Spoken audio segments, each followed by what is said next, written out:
Hola, sean bienvenidos a Mundo 2020, nuestro programa de análisis aquí en Cubavisión Internacional.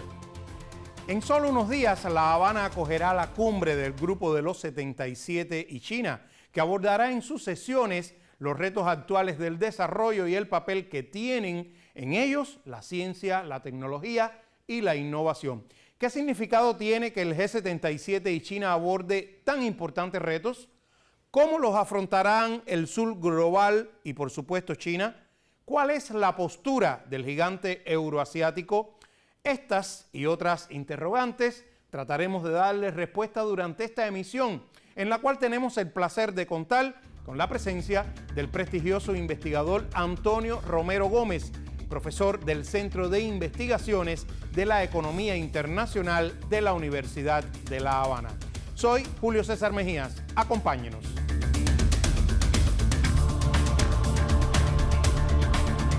Bueno, muchas gracias, profesor Romero, por acompañarnos acá en Mundo 2020 y sobre todo porque sabemos que usted es un apasionado de temas tan significativos como este que nos ocupa y que es todo lo referente a la realización acá en La Habana de la cumbre del G77 y China. Aunque en una edición anterior de Mundo 2020 abordamos lo que es el G77 y China, sobre todo a raíz del inicio de la presidencia pro tempore por parte de Cuba, creo oportuno que usted nos actualice a nosotros, a toda nuestra teleaudiencia, de forma breve, ¿qué es el G77 y China? Bueno, ante todo, muchas gracias por la invitación. ¿Cómo decirlo? A ver, el Grupo de los 77 y China es un mecanismo, un foro de consulta, de cooperación, de concertación de los países en desarrollo, que tiene como objetivos básicos defender los intereses de este grupo mayoritario de naciones del mundo en foros multilaterales y al mismo tiempo, digamos, buscar como parte de la acción colectiva de este Grupo de los 77, al cual se le añade China en el año 1992, digamos, negociar en mejores posiciones en foros multilaterales en función de los intereses del desarrollo y los retos que enfrenta el grupo este del G77 más China. Y se funda en el año 1964, digamos, se funda al calor de una reunión de altos representantes del movimiento de países no alineados al margen de una conferencia ministerial de la UNTA, de la Conferencia de Naciones Unidas sobre Comercio y Desarrollo. La UNTA ha sido muy importante históricamente en toda una serie de procesos que han tenido como punto de referencia los intereses y la defensa de los intereses de los países en desarrollo. No está conformado por 77 países, esos fueron los originales. Realmente hoy día está conformado por 134 países, incluida China, que se incorpora al grupo en el año 1992, y digamos a lo largo de su trayectoria ha tenido un papel protagónico, con altas y bajas evidentemente, en digamos la presentación, la discusión, la negociación de determinados aspectos dentro del marco multilateral que son de interés específico para que los países en desarrollo, que son la inmensa mayoría del mundo, pues digamos enfrenten los desafíos que tienen por delante. Es hoy día el foro, digamos, más amplio desde la perspectiva del número de países que hacen parte de él, digamos, en el escenario internacional. Da cuenta prácticamente del 80% de la población mundial y en él forman parte las 2/3 partes del sistema de Naciones Unidas. De los países miembros de las Naciones Unidas. Exactamente. Son, digamos, básicamente están en el grupo de los 77 todos los países de América Latina y el Caribe independientes. La mayoría de los países del África, del continente africano y también de Asia meridional. Pero al adicionarse China en el año 1992, pues evidentemente esto cambia, digamos, la cifra del peso que tiene. Y sobre todo en la población. El grupo de los 76. Y en términos económicos también. También, a nivel global, el peso, digamos, la densidad de lo que es el grupo de los 77 más China. Solamente termino con un dato que es muy importante porque a mí me gusta hacer algunas veces el papel de Pepe Grillo. Es un grupo muy importante, pero es extremadamente asimétrico. Hay enormes diferencias al interior de los países miembros, Diferencias de todo punto de vista, diferencias culturales, diferencias de acervo histórico, diferencias en términos de estructura económica, de patrón de inserción internacional, de nivel de desarrollo. Religioso. Entonces, por lo tanto, mantener la cohesión del grupo es uno de los desafíos permanentes que tiene esta agrupación. Y yo creo que con independencia de todo hay que reconocer que a lo largo de todo este periodo de vida del Grupo de los 77 Machina, con marchas y contramarchas, se ha logrado mantener, digamos, una posición común sobre algunos de los temas centrales de la agenda global desde la perspectiva siempre de los intereses de los países en desarrollo. Profesor, a su juicio, ¿qué significado tiene que la inminente cumbre que se va a realizar acá en La Habana tenga como lema los retos actuales del desarrollo, el papel de la ciencia, la tecnología y la innovación? ¿Qué importancia tiene a su juicio? Bueno, yo creo que ha sido muy atinada la propuesta aceptada por el grupo de la presidencia cubana de que la cumbre a desarrollarse próximamente aquí en La Habana tenga como foco, digamos, los retos, los desafíos del desarrollo en este contexto global tan complejo, incierto, cargado de crisis múltiples. Bueno, pero asociado directamente a los problemas vinculados con la innovación, la tecnología, la ciencia. Por una razón me parece que es fundamental. Hoy día, quizás como nunca antes, esto siempre se dice, es casi lugar común, la ciencia se convierte, y todo lo vinculado a la ciencia, a la tecnología, a la innovación, se convierte en lo que se debe llamar en términos teóricos una fuerza productiva directa. Los desafíos del mundo en desarrollo y del mundo en general son múltiples. Hay desafíos muy importantes desde la perspectiva del crecimiento económico, hay desafíos desde el punto de vista de la dimensión social del desarrollo, hay desafíos medioambientales, hay desafíos sanitarios. E indudablemente la crisis particular más reciente que vivió el mundo, que fue la crisis de la pandemia de la COVID-19, fue un punto de inflexión, yo diría, desde muchos puntos de vista, pero fue un punto de inflexión desde mi perspectiva muy importante porque dio cuenta, primero, de la enorme capacidad que tiene el ser humano, la humanidad, de sobre la base de la acción colectiva, enfrentar, basados en la ciencia, en la tecnología, una pandemia de las dimensiones que tuvo, pero al mismo tiempo dio cuenta de lo asimétrico que es el mundo, de lo injusto que es el mundo y de cómo evidentemente esa capacidad no estaba al alcance de todos. Sí, el sur global prácticamente no contó con... Exactamente. Entonces yo pienso que el hecho de que el tema central de la discusión a nivel político de la cumbre del G77 y China este año en La Habana sea precisamente enfocada en los desafíos del desarrollo, son desafíos múltiples. ¿Y cuál tiene que ser el papel de la ciencia, de la tecnología, de la innovación, precisamente para hacerle frente a esos desafíos? Es muy importante. En segundo lugar, vinculado a esto también, como ya había dicho anteriormente en la primera pregunta que me hiciste, hay muchas asimetrías al interior del Grupo de los 77. Pero también hay muchos países del Grupo de los 77 que se consideran países en desarrollo o algunos se consideran países subdesarrollados que tienen determinado nivel de desarrollo tecnológico y científico-técnico que ha aumentado de manera perceptible en los últimos años. Bueno, yo creo que además de la demanda de que es permanente y está dentro del objetivo de la presidencia cubana del Grupo de los 77 más China, de que no se puede, bajo ningún concepto, olvidar el compromiso histórico que tienen los países del norte, los países desarrollados con los problemas del sur global. Yo creo que uno de los temas que seguramente va a ser tratado y de los cuales espero que se obtenga algún tipo de resultado es de la posibilidad de generar a partir de esta cumbre una agenda de cooperación sur-sur y también de cooperación triangular dentro de los países del Grupo de los 77 y China, teniendo en cuenta esa riqueza que da la diversidad y los distintos niveles de desarrollo que hay, para, sobre la base de la colaboración mutua, pues bueno, pues se puede avanzar en términos del uso de la ciencia, la tecnología, la innovación para enfrentar desde el sur los problemas del sur. Interrogado por la corresponsal de prensa latina en Beijing, Isaura Díez, el portavoz de la Cancillería china, profesor, expresó que el gigante asiático confía en que la cumbre en La Habana viabilizará significativamente las contribuciones que se deben hacer para los países en desarrollo desde el punto de vista de la ciencia, la tecnología y la innovación. ¿Cómo valora esta postura de China? Porque ya usted nos lo adelantaba, se incorporó en el año 92. Es una prueba más de las asimetrías dentro del grupo, aunque ella no es miembro como tal, sino se añadió como observadora, pero esa postura es significativa.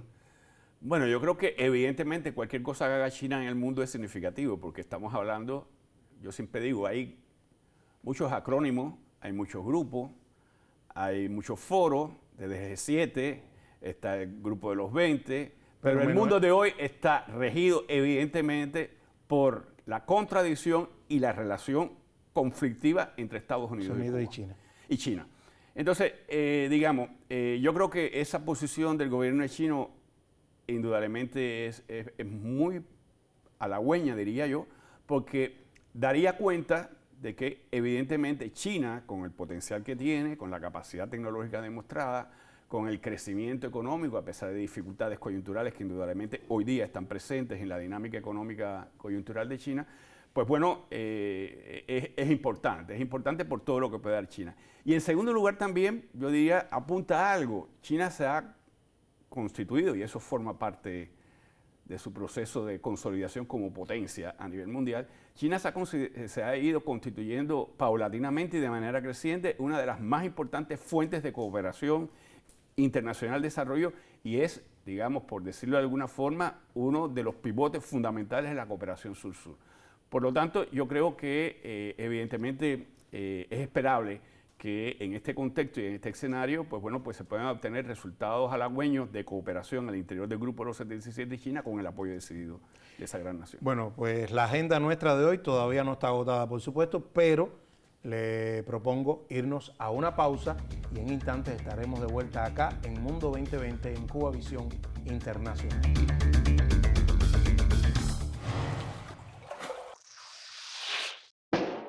Me gusta viajar al pasado para hacerle preguntas.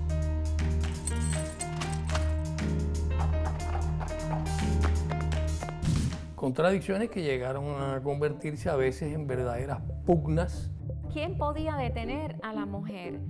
En el largo camino de la independencia. La historia es una fuente para aprender de los errores que nos antecedieron.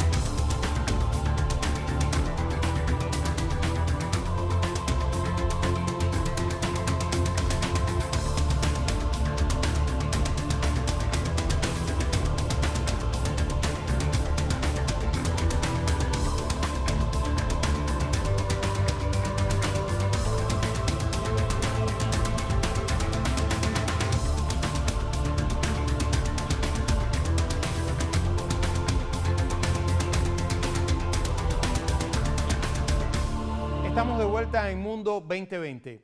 Resulta innegable que los beneficios conseguidos a través del auge de la ciencia, la tecnología y la innovación han resultado inalcanzables para los países más necesitados del sur global. El avance científico-técnico, clave para alcanzar el desarrollo sostenible, ha sido hasta ahora inaccesible para la inmensa mayoría de ese 80% de la población mundial que vive en los 134 países que integran este grupo del G77 y China. El desarrollo científico-técnico está monopolizado por las grandes potencias económicas y sus acólitos del llamado Occidente colectivo, las cuales acaparan la mayoría de las patentes, las tecnologías, los centros de investigación y promueven el robo de talentos de las naciones en desarrollo. Hoy el sur global cuenta con enormes potencialidades, pero precisa unidad e integración, precisa acciones conjuntas y complementarias. Para lograr cambiar ese escenario es necesario erigir definitivamente un nuevo orden internacional justo e inclusivo, donde primen la solidaridad y la cooperación. Y precisamente esta cita en La Habana busca ese objetivo. Volvemos ahora con nuestro invitado, el profesor Antonio Romero Gómez.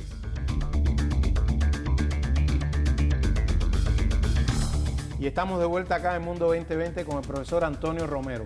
Profesor, desde la Organización de Naciones Unidas también ha habido pronunciamientos. Su secretario general, Antonio Guterres, afirmó que esta cumbre del G77 y China será vital para reencauzar la agenda, las acciones de la Agenda 2030, o lo que es igual, la consecución de los objetivos del desarrollo sostenible. ¿Qué elementos podrían validar esta afirmación de Guterres?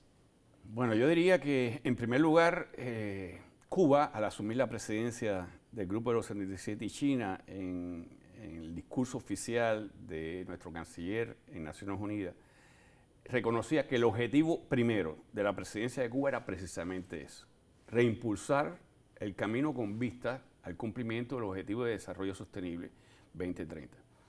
Yo creo que es muy importante tener en cuenta que uno de los impactos más desfavorables que ha tenido esta crisis múltiple que ha vivido el mundo, que empieza antes de la COVID, pero que indudablemente en el momento de la COVID se agrava, se agudizó de manera importante, ha sido que se observa, todos los informes del Sistema de Naciones Unidas apuntan a que se observa un deterioro marcado en el avance, incluso algunos retrocesos puntuales en el cumplimiento del Objetivo de Desarrollo Sostenible 2030 por parte de la mayoría de los países en desarrollo. Por lo tanto, retomar como objetivo básico del Grupo de los 77 y China, en su cumbre en La Habana y con la presidencia cubana, que en la agenda global de que esa tiene que ser la prioridad de la comunidad internacional es muy importante. Segundo, yo diría algo que también es significativo, y es que en el marco de Naciones Unidas va a haber una cumbre el próximo año, convocada por el secretario general, la Cumbre del Futuro, que un poco trata de volver a articular, digamos, cierto tipo de consenso global acerca de los desafíos del mundo. Y Cuba ha expresado que la preparación de esa cumbre el año que viene tiene que estar asociada directamente a los intereses y tiene que contar con una participación protagónica de los países en desarrollo, que es lo mismo que decir el Grupo de los 77 y China. Y en tercer lugar, yo diría que también respecto a esto que tiene que ver con la Agenda 2030, hay evidencias, por supuesto, no generalizadas, pero hay evidencias también de que en medio de estas incertidumbres, en medio de la crisis, hay algunos países en desarrollo que con una combinación, digamos, bastante sofisticada desde el punto de vista de política interna, pero también de inserción internacional, hay experiencias positivas en términos de avance en un mundo en crisis y en términos de cumplimiento de los objetivos de desarrollo sostenible. El presidente cubano Miguel Díaz-Canel Bermúdez dijo durante la reciente cumbre del grupo de países BRICS, que a partir de enero del 24 se incorporan los 6 miembros nuevos aprobados, que bueno que este grupo del BRICS y el G77 y China tienen la responsabilidad y la posibilidad en estos momentos de actuar a favor de un cambio del injusto orden mundial existente. ¿Cuál es su valoración sobre ese tema en particular en el que se involucran ya de hecho ambos grupos, en los cuales está China precisamente? Bueno, yo creo que eso da para otro programa. Para otro programa completo. Pero diría lo siguiente, algo que es importante. Yo creo que indudablemente lo que sucedió en la cumbre de los BRICS de Johannesburgo es muy significativo. Es expresión.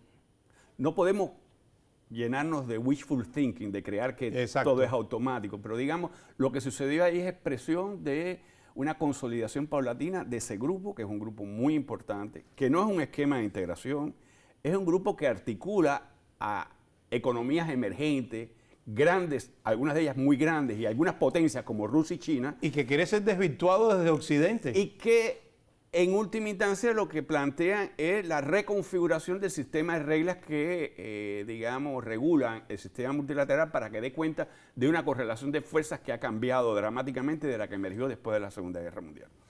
Ahora, cuando tú observas lo que sucede en Johannesburgo, los BRIC más, con los nuevos que se incorporan, todos ellos, exceptuando Rusia, son miembros del Grupo del 77 y China. Exacto. Entonces, por lo tanto, ahí hay un vaso comunicante, por decirlo de alguna forma, en que apuntaría esto señalado por el presidente Díaz-Canel.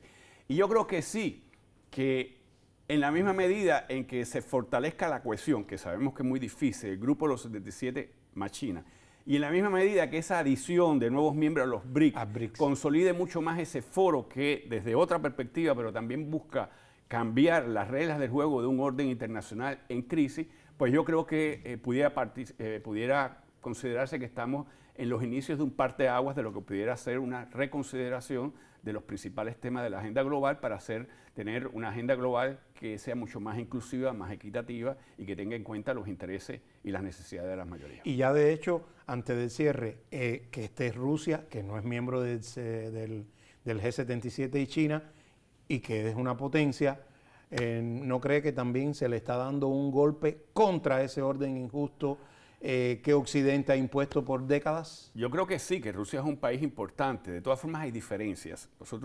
Nosotros tenemos que ser muy cuidadosos en términos de este tipo de análisis, tener en cuenta que hay particularidades, hay intereses diferenciados. Incluso en los BRICS, a partir de la cumbre de los BRICS, hubo una enorme cantidad de declaraciones acerca del sur global. La exposición de los representantes rusos hablan de un nuevo mundo global, no hablan del subglobal como si lo habla China y el resto de los BRICS, lo cual da idea de que evidentemente en el caso de Rusia, por diversas razones que tú conoces mejor que yo, es otra la perspectiva. Pero indudablemente sí, Rusia añadido en esta perspectiva analítica, indudablemente es un contrapeso muy importante para comenzar este proceso paulatino, no de la noche a la mañana, no con marcha y contramarcha, de modificar el status quo del sistema de relaciones internacionales vigente. Pero le voy a tomar la palabra y ya tendremos momento para en otro espacio de Mundo 2020 continuar con estos temas importantes y sobre todo el que usted ya nos sugirió a que debemos dedicarle más espacio. Muy agradecido, profesor, por tenerlo acá en nuestra emisión y por supuesto siempre bienvenido a nuestro espacio en Cuba Visión Internacional.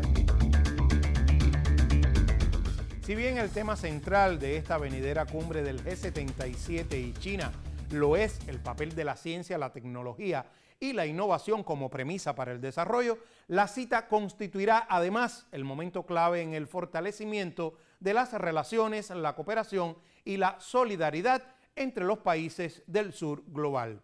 Un sur global llamado a actuar unido en defensa de históricos reclamos que por no ser atendidos previsoramente, por no tomar la iniciativa y dejarse subyugar por las potencias, han multiplicado los problemas que ahogan a nuestras naciones, calificadas irrespetuosamente como la jungla por Josep Borrell, el alto representante para asuntos exteriores de la Unión Europea. El G77 y China tiene la responsabilidad de actuar para revertir el injusto orden mundial actual, génesis de la desigualdad, la exclusión y la pobreza que hace mella en el sur global. Síganos en las redes sociales y escríbanos. Hasta nuestra próxima entrega les esperamos acá en Mundo 2020 en Cuba Visión Internacional. Chao.